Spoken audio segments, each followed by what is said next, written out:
ವೀಕ್ಷಕ ನಮಸ್ಕಾರ. ಈ ದಿನ ಬನ್ನೂರಿನ ವಿಶೇಷವಾದಂಥ ಹೋಬಳಿಯಲ್ಲಿರುವಂತಹ ಆದಿಶಕ್ತಿ ಉಚ್ಚಮತಾಯಿ ದೇವಸ್ಥಾನ ಇಡೀ ತಾಲೂಕಿನಲ್ಲಿ, ಇಡೀ ಮೈಸೂರು ಜಿಲ್ಲೆಯಲ್ಲಿ ವಿಶೇಷವಾದಂತಹ ಶಕ್ತಿ ದೇವತೆ ಅಂತ ಕೂಡ ನಾವು ಬನ್ನೂರಿನಲ್ಲಿರುವಂಥ ಹೋಬಳಿಯ ಸಿಹಳ್ಳಿ ಗ್ರಾಮದಲ್ಲಿ ಅತಿ ಹೆಚ್ಚು ಭಕ್ತಾದಿಗಳು ಹೊಂದಂತಹ ಇಡೀ ಜಿಲ್ಲೆಯ ಆದಿಶಕ್ತಿ ದೇವತೆ. 15/11/2024 ಶುಕ್ರವಾರ ಕಾರ್ತಿಕ್ ಮಾಸ ಬೀಳುತ್ತೆ. ಹಾಗಾಗಿ ಈ ಒಂದು ವಿಶೇಷದಲ್ಲಿ ಸಂಜೆ 6 ಗಂಟೆಗೆ 1 ಲಕ್ಷ ದೀಪೋತ್ಸವನ ಆಚರಣೆ ಮಾಡ್ತಿರುವಂಥದ್ದು. ಏಕೆಂದರೆ ಇಡೀ ಭಕ್ತ ಸಮೂಹ, ಇಡೀ ಹೋಬಳಿ ಭಕ್ತ ಸಮೂಹ ಅಲ್ಲಿರ್ತಾರೆ. ಉಚ್ಚಮ್ಮ ತಾಯಿ ಸೇವೆಯಲ್ಲಿ ಭಾಗವಹಿಸಬೇಕು ಅಂತ ಕೂಡ ಕೇಳ್ಕೊತಾ ಇದ್ದಾರೆ. ಮತ್ತು 7 ಗಂಟೆಗೆ ಪ್ರಸಾದ ವಿನಿಯೋಗ ಇರುತ್ತೆ. ಅವತ್ತಿನ ದಿನ 7 ಗಂಟೆಗೆ ಪ್ರಸಾದ ವಿನಿಯೋಗ ಇರುತ್ತೆ. ಜೊತೆಗೆ ಉಚ್ಚಮ್ಮ ತಾಯಿ ಕೃಪೆಗೆ ಎಲ್ಲರೂ ಕೂಡ ಪಾತ್ರ ಆಗಬೇಕು ಅಂತ ಈ ಮೂಲಕ ಕೇಳ್ಕೊತಾ ಇದ್ದಾರೆ.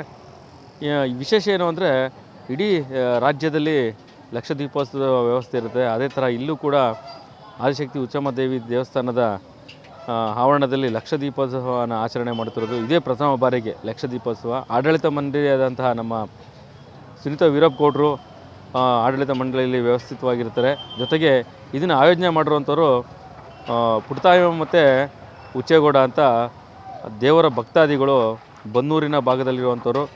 ಹಾಗೆಯೇ ನಮ್ಮ ಗೋಪಿ ಹುಚ್ಚ ಅಂತಲೇ ತುಂಬಾ ಫೇಮಸ್ ಆಗಿರುವಂಥವ್ರು ಈ ಒಂದು ಆಯೋಜನೆ ಮಾಡಿರುವಂಥದ್ದು. ಈ ಆಡಳಿತ ಮಂಡಳಿ ಜೊತೆಗೆ ಇವರು ಕೂಡ ಇರ್ತಾರೆ.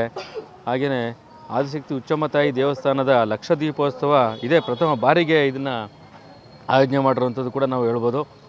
ಏನು 15ನೇ ತಾರೀಕು 11ನೇ ತಿಂಗಳು ಶುಕ್ರವಾರ ಕಾರ್ತಿಕ್ ಮಾಸದ ಏನು ಮುಖ್ಯ ದಿನ ಇದೆ, ಅಲ್ಲಿ ವ್ಯವಸ್ಥೆ ಮಾಡಿರುವಂಥದ್ದು.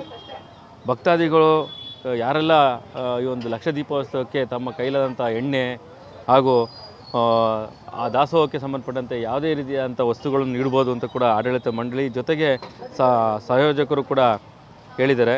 ಸಂಯೋಜಕರು ಏನು ಇವತ್ತು ಪುಟ್ಟತಾಯಿ ಮತ್ತು ಉಚ್ಚೇಗೌಡರು ಇದನ್ನು ಜವಾಬ್ದಾರಿ ತೊಗೊಂಡಿರುವಂಥದ್ದು ಲಕ್ಷ ದೀಪೋತ್ಸವ ಸೇವಾರತರಾಗಿ ಅವ್ರ ಜೊತೆ ನಾವು ಕೈ ಜೋಡಿಸ್ಬೇಕು. ಯಾಕೆಂದರೆ ನಮ್ಮ ಹಿಂದೂಗಳ ಭಾವನೆಗೆ ವಿಶೇಷವಾದಂಥ ಮನ್ನಣೆ ಕೊಡ್ತಾರಂಥ ಇವರು ಆಡಳಿತ ಮಂಡಳಿ ಅಂತ ನಮ್ಮ ಸುನೀತಾ ವೀರಪ್ಪಗೌಡರ ಒಂದು ಆತಿಥ್ಯದಲ್ಲಿ ನಡೆಯುವಂಥದ್ದು ಕೂಡ ನಾವು ನೋಡ್ಬೋದು. ಇದೇ ಪ್ರಥಮ ಬಾರಿಗೆ ಲಕ್ಷ ದೀಪೋತ್ಸವನ ಆಯೋಜನೆ ಮಾಡಿದಂಥ ಹೆಗ್ಗಳಿಕೆ ನಮ್ಮ ಬನ್ನೂರು ಹೋಬಳಿ ಎಲ್ಲ ಗ್ರಾಮಸ್ಥರು ಕೂಡ ಸೆಲ್ಬೇಕಾಗುತ್ತೆ, ಎಲ್ಲ ಗ್ರಾಮಸ್ಥರು ಕೂಡ ಬರಬೇಕಾಗುತ್ತೆ. ಹಾಗಾಗಿ ಆದಿಶಕ್ತಿ ಉಚ್ಚಮ್ಮ ತಾಯಿ ದೇವಸ್ಥಾನದ ಲಕ್ಷ ದೀಪೋತ್ಸವಕ್ಕೆ ತಾವೆಲ್ಲರೂ ಬರಬೇಕಾಗಿ ಈ ಮೂಲಕ ಮನವಿ ಮಾಡ್ಕೋತಾ ಇದ್ದೀವಿ.